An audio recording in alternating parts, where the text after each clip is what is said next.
Merci, bonjour à tous. Je comprends que les adhérents de la FNCCR sont plus passionnés par les questions d'énergie que de télécom. Je vais quand même essayer de vous intéresser à ce sujet. Merci beaucoup à la Fédération de son invitation, de proposer à l'ARCEP de s'exprimer ici aujourd'hui. L'ARCEP, pour ceux qui ne connaissent pas, c'est le régulateur des télécoms, c'est aussi d'ailleurs le régulateur des postes. Nous travaillons depuis maintenant une douzaine d'années avec les collectivités locales qui se sont saisis de la question des réseaux et des réseaux numériques, des réseaux télécoms.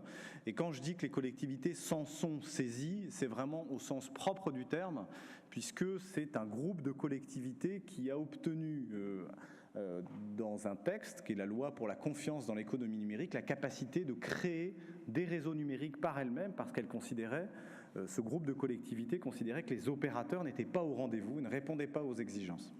Et donc depuis cette période-là, où les collectivités se sont saisies de cette question-là, eh bien, elles ont investi dans des réseaux haut débit, dans des réseaux très haut débit, parfois dans des réseaux hertziens, qu'on appelle de boucles locales radio. Elles ont également fait appel aux solutions satellitaires. Bref, elles sont présentes sur toute la palette des solutions télécom. Et ce sont des acteurs avec qui nous avons appris à dialoguer. On a appris à parfois être un peu éclaboussé par quelques jets de tomates qui nous arrivaient. Ça fait partie du dialogue avec les collectivités. On sait maintenant s'expliquer et parfois même construire des choses ensemble. Ce que je voulais vous dire en introduction par rapport à la question des télécoms, c'est peut-être quelle est la différence entre les télécoms et les réseaux d'eau, ou les réseaux d'assainissement, ou les réseaux d'énergie, ou les réseaux de transport aussi. C'est une question qu'on me pose souvent. On me dit souvent, bon, mais finalement, là, votre truc, c'est quand même très compliqué, la concurrence, le marché, la technologie. Pourquoi est-ce que ça pourrait pas être simplement la collectivité locale qui met son tuyau et puis c'est tout? Bon. C'est une question pour laquelle j'ai beaucoup de respect, parce que c'est une question dont la réponse n'est pas évidente. Et donc, peut-être, je voudrais profiter de ma présence ici à la FNCCR, donc auprès de collectivités et d'acteurs qui sont intéressés par tous les différents types de réseaux de proximité, à essayer de tracer quelles sont finalement les différences. Qu'est-ce qui distingue les télécoms? Pourquoi est-ce que les télécoms, c'est pas pareil, entre guillemets? Je vais essayer de le faire, parce que j'ai pas forcément la réponse à cette question. Il me semble que le point de départ, si on veut comprendre la différence entre les télécoms et le reste, entre les réseaux numériques et le reste, eh bien précisément c'est le numérique. C'est cette explosion fantastique des usages auxquels nous sommes tous confrontés, auxquels ceux d'entre nous qui ont des enfants adolescents comprennent que c'est en train de changer non pas seulement l'économie, mais la vie même des individus, la manière d'être en société, et y compris la vie amoureuse, qui est totalement métamorphosée par le numérique, en tout cas dans les techniques d'approche. Pour le reste, on va dire, c'est resté assez traditionnel, heureusement. Et donc on voit que le numérique, c'est un foisonnement, c'est une explosion. Je ne vais pas vous donner tous les chiffres de l'explosion des usages du numérique qui sont connus, surconnus, et ce n'est pas ce qui est intéressant, me semble-t-il. Mais ce qui est étonnant et particulier avec le numérique, c'est ce jaillissement, cette explosion. Et cette explosion, elle a deux conséquences qui, à mon avis, en termes d'infrastructures, font une différence très forte entre les télécoms et le reste des infrastructures. Je précise tout de suite que je ne suis pas spécialiste du reste des infrastructures, donc pour une part, c'est un peu intuitif ce que je vais vous indiquer. Alors la première conséquence, c'est l'innovation. C'est le fait que, comme il faut apporter toujours plus, eh bien, il y a un enjeu technologique. Il y a Radiocom 2000, et puis ensuite il y a eu le GSM, et puis ensuite il y a eu la 3G, la 4G, maintenant il y a la 5G, etc. C'est-à-dire qu'il y a plusieurs options qui, à un moment donné, sont sur la table pour essayer d'apporter un certain type de service.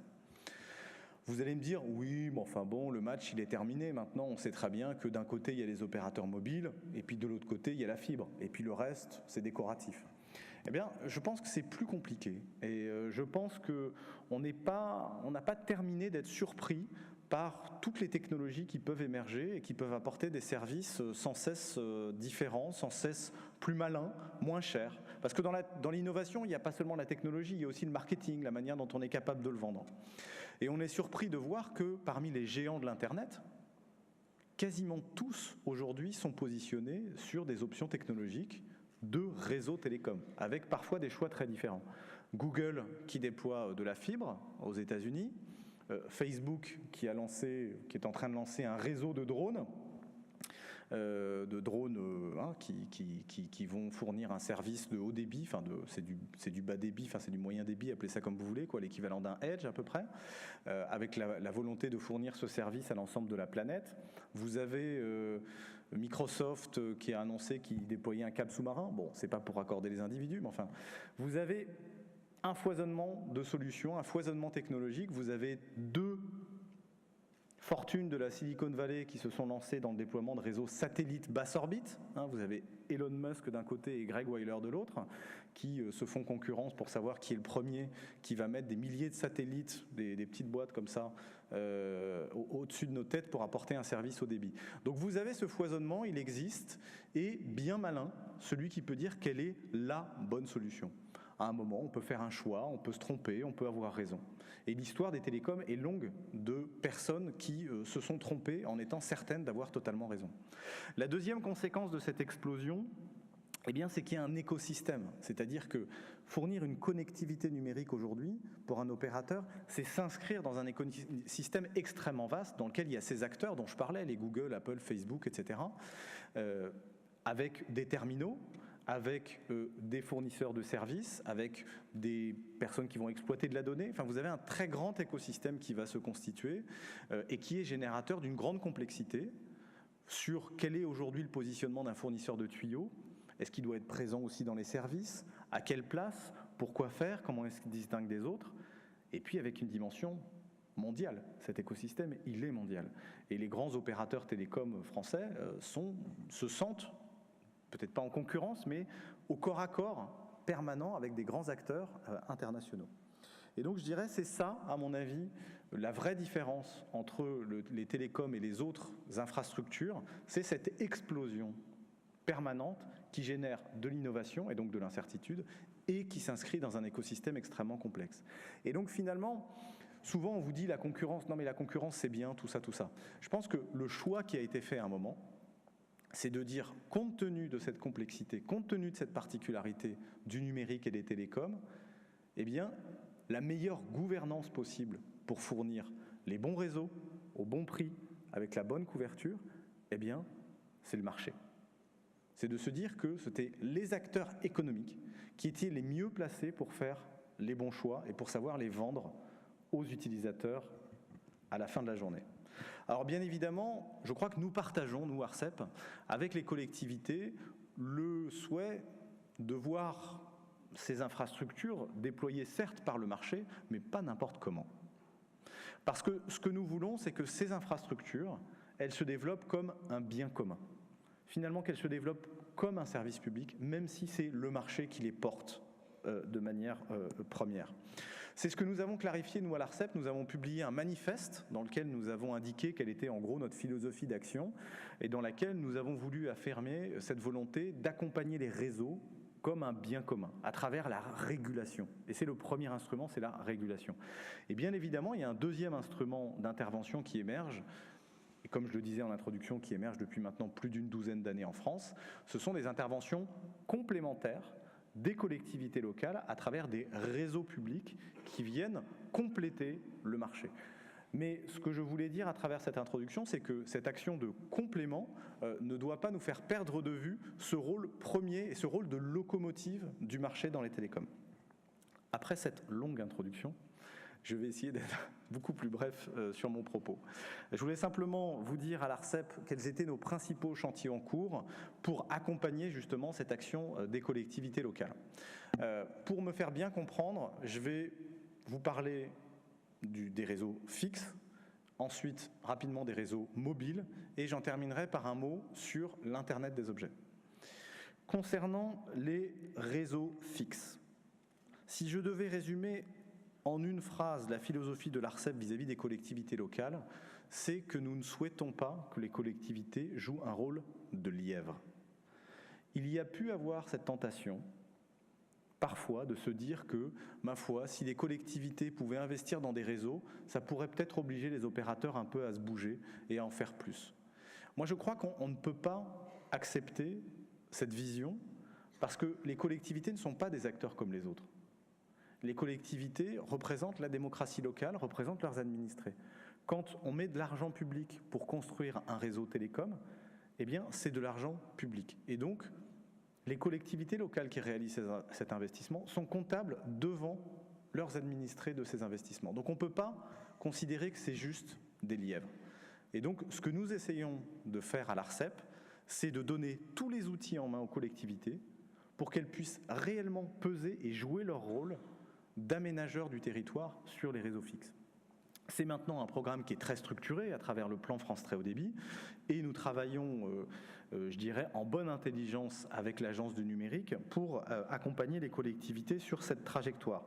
Nos dossiers en cours portent premièrement sur tout ce qui concerne la commercialisation des réseaux publics. Les collectivités investissent dans les réseaux, mais ce que nous voulons, ce que veulent les administrés à la fin de la journée, c'est pas d'avoir Tour Télécom, pour reprendre l'exemple de la ville dans laquelle nous sommes. Ce qu'ils veulent, c'est Orange, Bouygues, SFR, etc. Et donc, ce que nous souhaitons, c'est que les infrastructures qui sont déployées par les collectivités, elles soient exploitées par les mêmes opérateurs, et d'autres, pourquoi pas, mais et par les mêmes opérateurs que ceux qui sont dans les zones denses. Parce qu'à la fin, les citoyens, les consommateurs, ils voient la pub à la télé, ils voient le 4x3 dans la rue, ils veulent le même service, on veut le même service partout finalement, et je pense que c'est un objectif que nous partageons ensemble. Et donc ça veut dire que ces réseaux publics, ces infrastructures publiques, elles doivent être utilisées par les opérateurs privés. Nous avons établi des lignes directrices sur l'aspect tarifaire, c'est-à-dire le prix auquel les collectivités locales pouvaient louer leurs infrastructures publiques aux opérateurs, de manière à clarifier le paysage pour tout le monde, à donner de la visibilité sur cet élément structurant qui est le prix de location des réseaux. Et nous avons également voulu mettre la pression sur l'ensemble des acteurs à travers un observatoire de la commercialisation des réseaux d'initiative publique qui permet justement de montrer ce degré d'engagement des opérateurs privés sur les réseaux publics. Alors à ce stade, nous en sommes aux prémices. Notre premier observatoire qui a été publié au mois de mai dernier donne un premier chiffre qui permet d'illustrer cette question de la commercialisation des RIP. Nous avons vocation à l'enrichir et je compte sur la contribution des collectivités pour nous y aider. D'ores et déjà, les chiffres qui apparaissent dans ces observatoires montrent que nous avons raison de nous attarder sur ce sujet, puisqu'il apparaît un retard très clair, un différentiel très clair de l'investissement des privés sur les réseaux publics par rapport aux réseaux privés, 2 fois moins, en gros, en proportion de prise accessible sur les réseaux publics à travers plusieurs opérateurs privés par rapport à la zone d'investissement privé. Et donc, voilà, je souhaite renouveler aujourd'hui une invitation forte aux opérateurs à aller sur les réseaux publics et nous continuerons à publier les données dans l'observatoire. Alors, observer c'est bien, mais agir c'est mieux.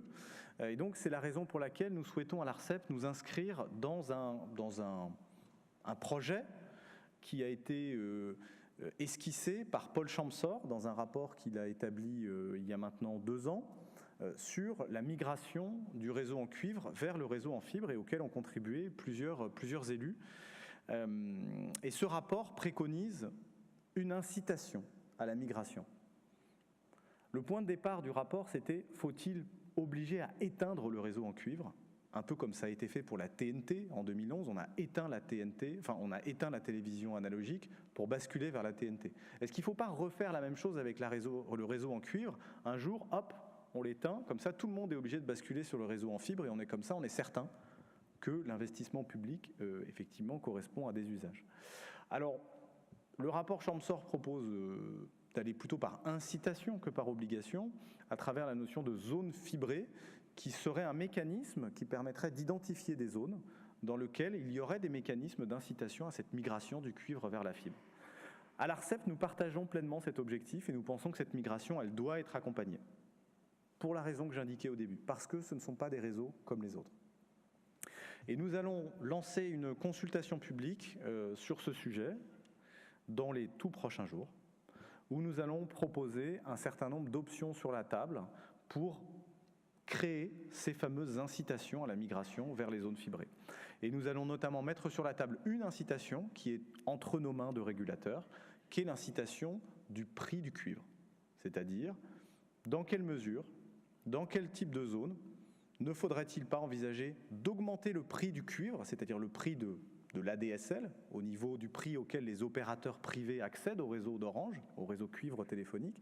Ne faudrait-il pas augmenter ce prix à un certain moment pour inciter les opérateurs ADSL à migrer sur les réseaux en fibre, pour inciter les abonnés ADSL à migrer sur les réseaux en fibre? C'est ce sujet que nous allons mettre sur la table après plusieurs mois de travaux préparatoires, qui va donner lieu à une consultation publique, et nous pourrons ensuite passer à l'acte, je l'espère, dès la fin de l'année, avec des propositions plus concrètes que nous vous soumettrons. Je vous invite évidemment à participer à cette consultation publique. Je souhaitais également vous signaler deux choses, toujours sur les réseaux fixes. Premièrement, nous avons une nouvelle compétence à l'ARCEP qui nous provient d'une directive européenne et qui vous concerne là avec peut-être la double casquette des télécoms et des autres réseaux, puisque cette ordonnance qui vient d'être transposée donne aux opérateurs télécoms un véritable droit d'accès à toutes les infrastructures de génie civil, des réseaux de transport, des réseaux d'énergie et des réseaux d'eau. Et donc, sachez que vous avez potentiellement demain la faculté d'un de vos bras qui va parler à l'autre pour accéder à ces infrastructures, ou potentiellement d'opérateurs privés qui vont vous demander d'accéder aux infrastructures d'eau, d'énergie et de transport. Je vous invite à lire le communiqué que nous avons publié hier sur le sujet, qui explique la procédure à suivre en la matière.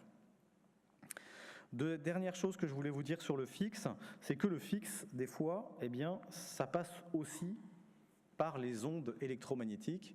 Il n'y a pas que le réseau filaire qui est comme option permettant d'avoir accès au très haut débit fixe. Et nous sommes conscients que plusieurs territoires souhaitent se positionner sur des fréquences leur permettant de fournir des services haut débit, des services très haut débit, en utilisant des réseaux hertziens, issus notamment du WiMAX, issus de la boucle locale radio. Il y a la volonté de plusieurs territoires de vouloir faire un saut technologique et d'aller vers des solutions LTE, des solutions plus modernes pour fournir des services enrichis. Alors nous sommes en train de travailler sur ce sujet. Il y a deux bandes de fréquences qui ont été identifiées comme potentiellement utilisables pour cela, le 2,6 GHz et le 3,5 GHz. Et nous allons mettre en consultation publique un certain nombre de documents pour étudier la possibilité de donner des bandes de fréquences pour ce type d'usage. Ce que nous essayons de faire, c'est de trouver un équilibre entre, premièrement, ouvrir le jeu, permettre à chacun de se saisir des options technologiques de la manière la plus large possible. Et d'un autre côté, nous ne voudrions pas créer de bulles et donner l'impression qu'on serait en train d'ouvrir un rush vers une nouvelle boucle locale radio. La boucle locale radio a déjà connu deux échecs, au début des années 2000, au milieu des années 2000, et nous sommes évidemment prudents, nous n'avons pas la volonté de créer des espoirs déçus, et donc un des enjeux importants de la consultation publique que nous allons lancer sur ce sujet, c'est de bien pouvoir sentir au niveau de l'écosystème industriel qui est derrière la boucle locale radio, sa capacité à fournir des services pertinents. Comme je suis déjà très long, je vais juste dire un mot sur le mobile, pour vous dire que dans notre esprit à l'ARCEP, mobile et fixe ne sont pas soumis à la même régulation. Parce que sur le mobile, l'État dispose d'un outil puissant, qui sont les autorisations de fréquence. Et c'est cet outil qui doit permettre à l'État d'obtenir des engagements forts des opérateurs. Et donc il faut faire attention de ne pas changer la logique. C'est très bien que les collectivités locales puissent intervenir de manière ponctuelle pour la couverture mobile, soit associées à la couverture mobile des zones blanches, c'est très bien. Mais attention, ne déresponsabilisons pas le secteur par rapport à sa responsabilité. C'est la responsabilité du secteur mobile d'investir dans les infrastructures mobiles et de couvrir largement le territoire. Ne nous trompons pas. À l'ARCEP, nous publions tous les 3 mois un observatoire de la couverture mobile des zones moyennement denses, des zones faiblement denses. Nous allons continuer à le faire. Nous avons réalisé un déplacement sur le terrain il y a une dizaine de jours. Nous étions à Vendôme et en Loir-et-Cher, où nous avons voulu montrer à un certain nombre de journalistes et aussi d'élus locaux comment se passaient les mesures de couverture. Simplement en un mot pour vous dire que nous avons la ferme volonté à l'ARCEP de donner la vérité des cartes, de donner la vérité de la couverture des territoires, de manière à organiser une concurrence dans ce marché qui ne soit pas seulement une concurrence en prix. Il y a une concurrence en prix, elle existe et c'est très bien, mais aussi une concurrence en investissement, en couverture et en qualité. Et ça passe par une information beaucoup plus précise du consommateur, et c'est une tâche à laquelle nous nous attelons. Le mot de la fin va à la Smart City, à l'Internet des objets, pour vous dire qu'à l'ARCEP, nous nous intéressons évidemment au futur des usages, non pas dans une logique de régulateurs qui vont absolument tout contrôler, tout micromanager, ça n'est pas du tout notre philosophie. Dans la revue stratégique que nous avons tenue et qui a conduit à ce manifeste que je citais en introduction, nous avons aussi voulu affirmer un prisme pro-innovation à l'ARCEP. Et si nous voulons être cohérents avec nous-mêmes, eh bien, être pro-innovation, ça suppose qu'il n'y ait pas trop d'intervention du régulateur aussi. En tout cas, au début, nous en sommes conscients. Et donc, nous avons avant tout lancé un travail de compréhension sur l'Internet des objets. Et donc, nous avons, en association avec 6 autres administrations, lancé un travail dans lequel nous voulons établir un état des lieux, un état des enjeux de l'Internet des objets, pour avoir une vision à 360 degrés des problématiques réglementaires autour de l'Internet des objets et donc de la ville intelligente aussi. Nous travaillons avec la Direction générale des entreprises, avec l'Agence des fréquences, nous travaillons avec la CNIL, nous travaillons avec l'ANSSI, l'Agence nationale de la sécurité des systèmes d'information, nous travaillons avec France Stratégie, et j'espère que je n'en ai pas oublié un, la direction du logement. Et nous allons lancer une première consultation publique, si tout va bien, au mois de juillet, pour recueillir les opinions des uns et des autres sur ce sujet. Et cela se conclura par un colloque et un rapport, un livre blanc, que nous publierons, je pense, au mois de novembre. Voilà, je vous remercie de votre attention. Vous l'avez bien compris, les collectivités locales, c'est quelque chose pour nous de très sérieux.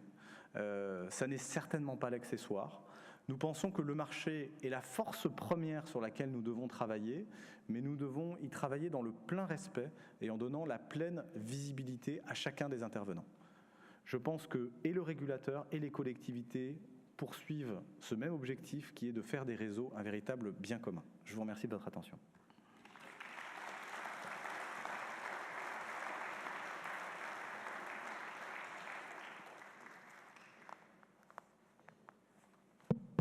Merci, Monsieur le Président. Est-ce qu'il y a des questions dans la salle? Oui.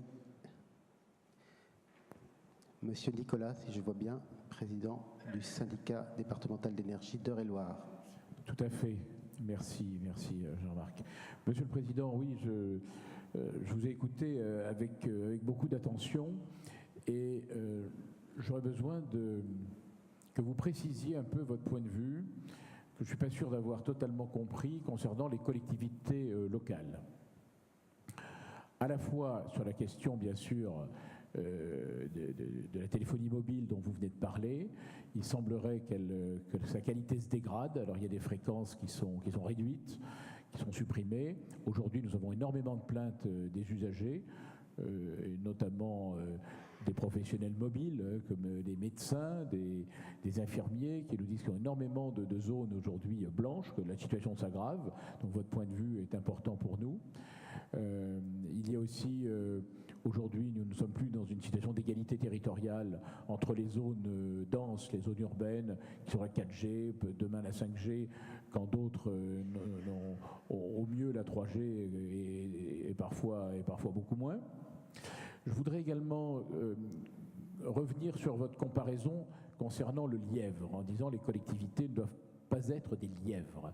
Qu'entendez-vous par là? Car vous avez effectivement développé les zones où le marché effectivement est positionné pour déployer la fibre, mais des zones rentables. En effet, le marché est présent dans des zones rentables, où il y a parfois même plusieurs opérateurs qui se chevauchent, donc c'est à la limite du gaspillage d'argent, parce qu'il y a une rentabilité, et pendant ce temps-là, les collectivités doivent financer, alors bon, les zones rentables, les zones amies, et puis le reste, donc il faut créer des RIP, et donc qu'entendez-vous par lièvre? C'est-à-dire, si nous ne créons pas ces RIP, il ne se passera rien dans les zones non rentables. Or, c'est de l'argent public que nous développons, que nous déployons, que nous dépensons. C'est de l'argent public des régions, des départements, de l'État, de nos communautés de communes.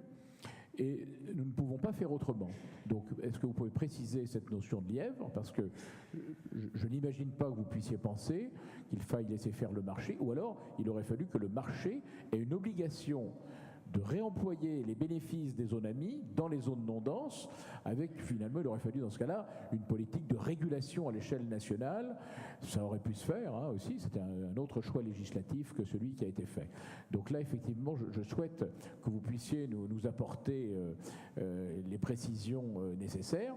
Et de surcroît, je le vois à l'expérience que nous avons dans mon département, avec Eure-et-Loir Numérique, on commence à déployer, et je vois que les opérateurs, les grands opérateurs, boudent aujourd'hui la fibre qui est installée, notamment dans la zone d'Épernon,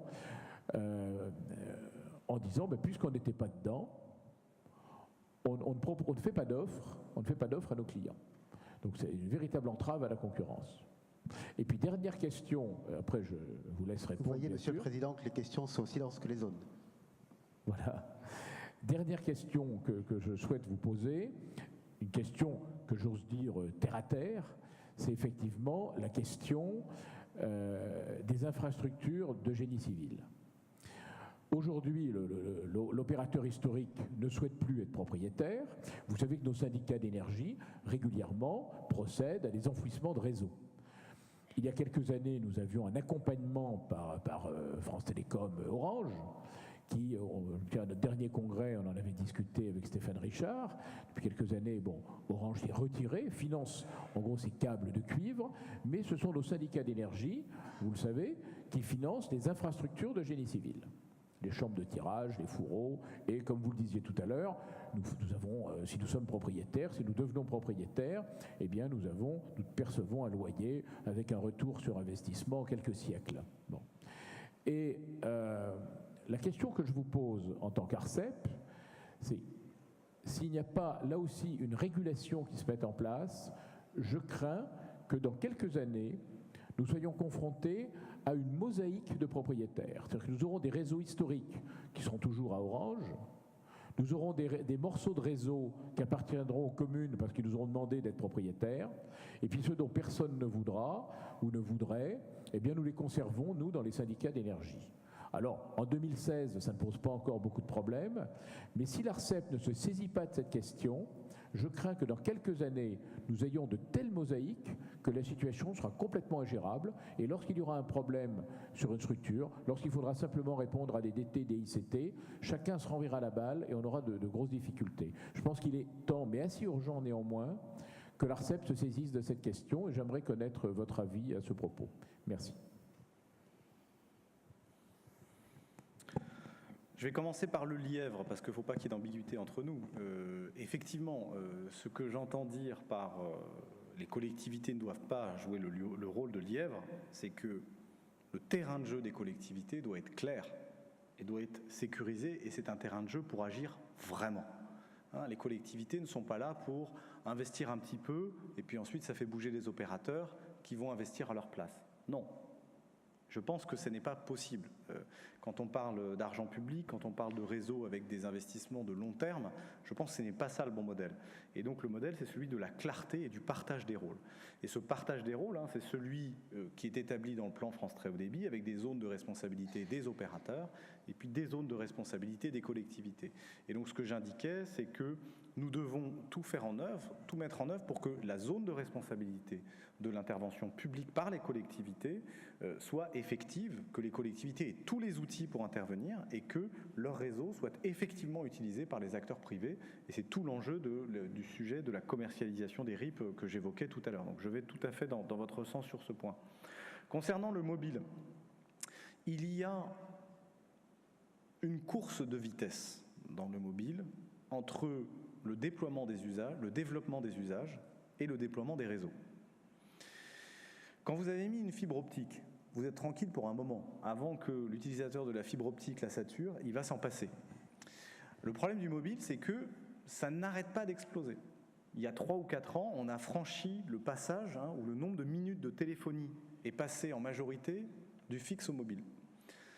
L'année dernière, on a passé ce qui s'appelait le Google Geddon, je crois, c'est-à-dire où une majorité de requêtes Google est passée du fixe au mobile. Alors aujourd'hui, la data reste quand même dans une écrasante majorité sur le fixe, si on regarde la quantité, à cause notamment de la vidéo. Mais en temps d'attention, on voit basculer le temps d'attention, par exemple sur un réseau comme Facebook, il est en train de basculer du fixe vers le mobile en majorité. Et donc, il y a une explosion qui était très inattendue des usages sur mobile, enfin, qui n'avait pas été attendue à cette vitesse-là, qui fait que, eh bien, il y a une demande extrêmement forte, extrêmement croissante des usagers. Dans le même temps, nos téléphones deviennent de plus en plus intelligents. Et donc, nos téléphones de plus en plus sont faits pour aller sur Internet, et pas pour téléphoner. Et donc, la technologie même qui est à l'intérieur de nos téléphones, si vous comparez avec un vieux Nokia et votre téléphone actuel, eh bien, le vieux Nokia téléphonait mieux. Alors, certes, il n'allait pas sur Internet, mais la technologie même qui est fournie aujourd'hui fait que ça téléphone moins bien. Et donc, vous avez évidemment cette contrainte dans un sens qui explique que vos administrés se plaignent auprès de vous, et le défi qui est en face, qui est celui du marché des opérateurs de téléphonie, de télécom, qui doivent investir dans des infrastructures pour répondre à ce défi. Et donc vous avez cette course de vitesse, et aujourd'hui je crois qu'on peut dire de manière assez claire qu'il y a un retard qui a été pris dans cette course de vitesse. L'industrie, le marché, les opérateurs télécoms français sont aujourd'hui en retard par rapport à l'attente de nos concitoyens. Je crois que c'est clair. Et donc mon point, c'est de dire, dans ce retard, il y a eu une action très forte du gouvernement à travers le programme Zone Blanche, qui permet un rattrapage rapide de ce retard. Et c'est bienvenu. Et l'ARCEP accompagne l'action du gouvernement sur cette question et du programme Zone Blanche et de ce qu'on appelle les 800 sites stratégiques, enfin je comprends qu'ils vont peut-être être un peu plus que 800, qui sont les sites qui permettent aux collectivités d'apporter un certain nombre de couvertures complémentaires, notamment pour des enjeux économiques. Ces actions sont très bienvenues et l'ARCEP a tout à fait participé à leur élaboration et leur bon fonctionnement. Mon point est simplement de signaler que nous ne devons pas perdre de vue que la responsabilité première du déploiement des réseaux, ce sont les opérateurs télécoms. Et mon message était simplement de signaler que nous, à l'ARCEP, nous ferons notre travail pour créer de l'émulation entre les acteurs. C'est tout ce que j'indiquais sur les cartes de couverture et les informations aux consommateurs. Et nous allons contrôler les déploiements des opérateurs en continu pour vérifier qu'ils respectent bien leurs obligations. Concernant le génie civil, écoutez, j'entends votre point, je n'ai pas la prétention d'y répondre maintenant. Cette question du recensement des infrastructures, il y a une question du recensement des infrastructures qui, je comprends, est relativement bien identifiée par le ministère de l'écologie à travers un guichet unique dont le nom m'échappe actuellement. Donc je comprends qu'une partie du sujet est vue. Sur la question de la propriété, mon impression est qu'aujourd'hui, il y a déjà une variété de propriétés des infrastructures télécoms. Écoutez, moi je suis à votre écoute si vous pensez au niveau des collectivités locales qu'il y a matière à travailler ensemble. Pourquoi pas l'évoquer dans le cadre de notre enceinte de travail qui s'appelle le GRACO, le groupe des relations ARCEP collectivités opérateurs. Comme je le dis souvent pour embêter les gens qui travaillent à l'ARCEP, GRACO n'est pas une marque de poussette, en tout cas ce n'est pas qu'une marque de poussette, c'est aussi une enceinte de dialogue de l'ARCEP dans lequel nous pouvons par exemple nous saisir de ce genre de sujet avec plaisir. Merci. Est-ce qu'il y a une deuxième, voire une quatrième question, puisque 3 avaient été posées? Oui, Yves Simon, président du SDE 03. Je partage tout à fait les questions de mon collègue et je me pose quelques questions. Vous êtes un jeune président, mais il est avéré que les 3 premières licences UMTS ont été vendues avec une exploitation propre des opérateurs de leur réseau. Ce qui fait que nous payons beaucoup plus d'antennes que tous les autres pays qui font l'itinérance et qu'effectivement les zones dépourvues de téléphone, voire de couverture Internet, restent dépourvues de ces équipements, de ces infrastructures.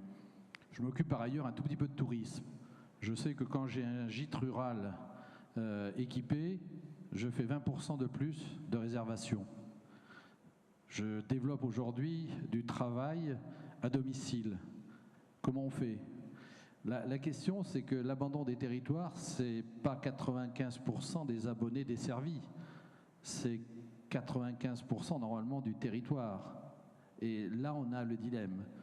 Et mon SDE met chaque année 1 million d'euros dans l'enfouissement de réseaux. Et comme le dit mon collègue, ce sera peut-être un retour sur 100 ans, mais pas, disons, sur investissement de 20 ans.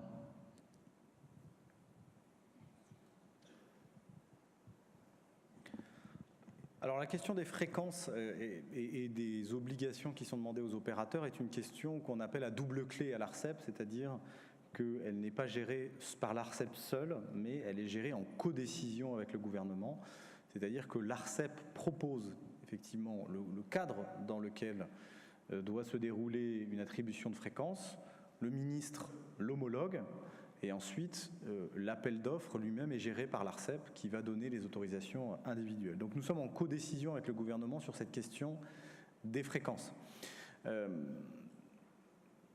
Les attributions de fréquences des 15 dernières années ont montré que le gouvernement était intéressé à pouvoir faire payer au secteur mobile des redevances importantes. C'est un paramètre. Et il me semble qu'il est assez éternel sur la durée de vie des télécoms qui est assez courte.